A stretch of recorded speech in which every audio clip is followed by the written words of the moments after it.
వీడు మొరటోడు అని వాళ్ళు వీళ్ళు ఎన్నెన్ని అన్న పసి పిల్లవాడు నవ్వాడు.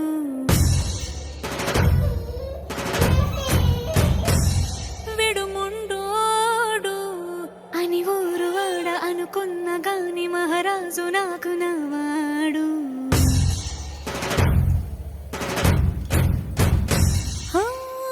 మాట పెడుసైనా మనసులో వెన్న రాయిలా ఉన్నవాడిలోన దేవుడెవరికి తెలుసును నాకన్నా. సూసేకి అగ్గిరవ్వ మాదిరే ఉంటాడే నా సావే.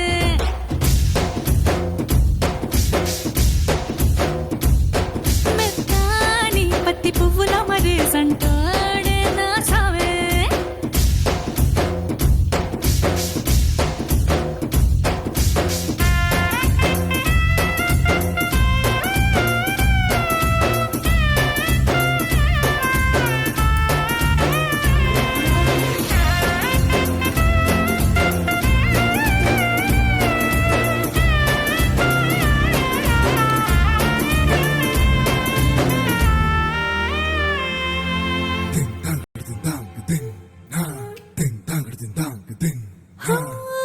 ఎర్రబడ్డ కళ్ళలోన కోపమే నీకు తెలుసు, కళ్ళలోన దాచుకున్న చెమ్మ నాకే